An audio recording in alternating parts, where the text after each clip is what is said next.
Friends, आज का हमारा टॉपिक है कोरिलेशन कोएफिशिएंट। ठीक है, तो आज के इस वीडियो में मैं बताऊंगा कि कैसे दो कोएफिशिएंट के बीच में कोरिलेशन निकाला जाता है। ठीक है, तो सबसे पहले देखो, कोरिलेशन को हम डिनोट करते हैं आर से। ठीक है, तो R equal to plus minus under root B x Y multiply B Y X. ठीक है, जहाँ पे हमारा आर की जो वैल्यू निकलता है वह -1 से बड़ा होता है और 1 से छोटा होता है, मतलब कि -1 और 1 के बीच में हमारा आर की वैल्यू हमेशा निकलता है। ठीक है, अब देखो यहाँ पे आर जो है हमारा, इसको बोलते हैं हम कोरिलेशन। बी एक्स वाई को हम बोलते हैं coefficient of regression equation x on Y. ठीक है, बी वाई एक्स को हम बोलते हैं coefficient of regression equation Y on X. ठीक है, तो इस वीडियो में मैं बताऊंगा कि कैसे ये बी एक्स वाई और बी वाई एक्स के इन दोनों कोएफिशिएंट के बीच में कोरिलेशन निकाला जाता है। ठीक है, तो चलो सबसे पहले एक क्वेश्चन देखते हैं, उसके बाद डिस्कस करते हैं। फ्रेंड, मेरा क्वेश्चन है, ये एक्स सीरीज़ दिया है और वाई सीरीज़ दिया है। ठीक है, और इसमें बोला गया है हमें कोरिलेशन कोएफिशिएंट फाइंड आउट करना है। ठीक है, तो सबसे पहले हम करेंगे क्या, इसमें बी एक्स वाई और बी वाई एक्स निकालेंगे। ठीक है, बी एक्स वाई मतलब कि coefficient of regression equation x on Y, और बी वाई एक्स का मतलब कि coefficient of regression equation Y on X. ठीक है, तो चलो सबसे पहले हम बी एक्स वाई और बी वाई एक्स कैलकुलेट करते हैं। ठीक है, देखो यहाँ पे आपको दोनों सीरीज लिखना है। लिखने के बाद एक्स इंटू वाई निकालना है। एक्स इंटू वाई निकालने का तरीका होता है, 1 में 9 से मल्टीप्लाई होगा 9 आएगा, फिर 2 में 8 से मल्टीप्लाई होगा हमारा 16 आएगा। इस टाइप से करके आपको एक्स इंटू वाई निकालना है। ठीक है, उसके बाद एक्स स्क्वायर निकालना है। एक्स स्क्वायर का देखो निकालने का तरीका, ये जो एक्स सीरीज है इसका आप स्क्वायर करोगे। ठीक है, जैसे 1 का स्क्वायर करते हो तो 1 आता है, 2 का स्क्वायर करते हो तो 4 आता है। ठीक है, यहाँ पे 3 का स्क्वायर करते हो तो 9 आता है। ठीक है, आपको मिलेगा एक्स स्क्वायर की वैल्यू ये। उसके बाद आपको निकालना है वाई स्क्वायर। ठीक है, वाई स्क्वायर निकालने का तरीका होता है, 9 का स्क्वायर करते हो तो 81 आता है, 8 का स्क्वायर करते हो तो 64 आता है। ठीक है, इस टाइप से करके आपको निकालना है वाई स्क्वायर की वैल्यू। ठीक है, तो आपको मिलेगा वाई स्क्वायर, एक्स स्क्वायर और एक्स इंटू वाई। ठीक है,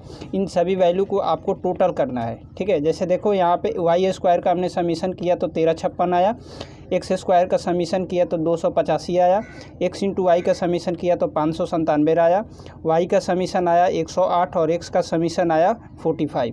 ठीक है, और एन की वैल्यू आपको निकालना पड़ेगा। एन की वैल्यू होता है नंबर ऑफ़ आइटम। ठीक है, देखो इसमें नंबर ऑफ़ आइटम कितना है, 1 2 3 4 5 6 7 8 9।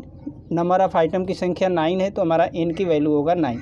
ठीक है, अब मैं निकालूंगा बी एक्स वाई और बी वाई एक्स की वैल्यू, मतलब कि coefficient of regression equation x on y की value, coefficient of regression equation Y on x की वैल्यू। ठीक है, तो हम डायरेक्ट अब फार्मूला यूज करेंगे बी एक्स वाई और बी वाई एक्स का, और उसके बाद वैल्यू रखेंगे, ये सभी हमारा इजली मिलेगा बी एक्स वाई और बी वाई एक्स।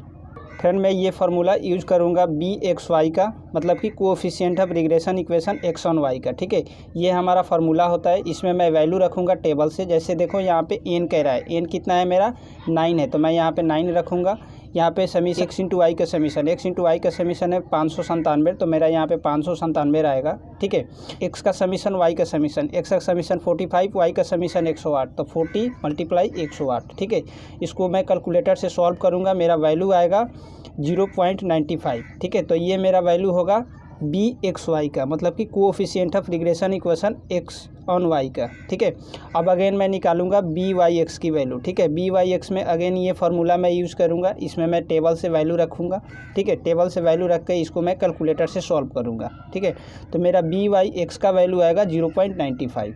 ठीक है, अब जब ये बी एक्स वाई और बी वाई एक्स की वैल्यू निकल जाएगा, उसके बाद मैं निकालूंगा कोरिलेशन कोएफिशिएंट। ठीक है, कोरिलेशन कोएफिशिएंट पे मैं आर की वैल्यू निकालूंगा, और उसमें मैं बी एक्स वाई और बी वाई एक्स की वैल्यू रखूंगा, मेरा आर की वैल्यू मिलेगा। ठीक है, फिर मैं लिखूंगा, फार्मूला अप्लाई करूंगा, इसमें आर का फार्मूला मैं लिखूंगा। इसमें देखो बी एक्स वाई का वैल्यू 0.95 है, बी वाई एक्स का वैल्यू है हमारा 0.95। ठीक है, इन दोनों वैल्यू को रख करके मैं मल्टीप्लाई करूंगा, और उसके बाद बाहर अंडर रूट है तो मैं अंडर रूट रखूँगा। अब देखो ये दोनों वैल्यू प्लस है। ठीक है, तो यहाँ पर हमारा बाहर में प्लस होगा। ठीक है, तो फाइनली मेरा आर का जो वैल्यू निकलेगा 0.95 होगा। ठीक है, देखो आर की जो वैल्यू निकला है मेरा क्या है, 0 से बड़ा है, मतलब कि -1 और 1 के बीच में मेरा क्या है, आर की वैल्यू है। ठीक है, तो मेरा बनेगा पॉजिटिव कोरिलेशन। ठीक है, तो हम ऐसा लिख सकते हैं कि जो हमारा कोफिशिएंट है उन दोनों के बीच में क्या है, पॉजिटिव कोरिलेशन है। तो फ्रेंड ये जो क्वेश्चन है कोरिलेशन कोफिशिएंट का, ये क्वेश्चन वेरी वेरी इंपॉर्टेंट है आपके एग्जाम के पॉइंट्स ऑफ व्यू से। ठीक है, ये एग्जाम्स में हमेशा पूछा जाता है। तो आई होप आप लोगों को इस वीडियो से समझ में आ गया होगा कि कैसे हम कोरिलेशन कोफिशिएंट निकालते हैं। ठीक है फ्रेंड, वीडियो पसंद आया हो तो आप हमारे वीडियोज़ को लाइक कीजिए, शेयर कीजिए। चैनल पर फर्स्ट टाइम आए हैं तो चैनल को सब्सक्राइब कर लीजिए। Thank you.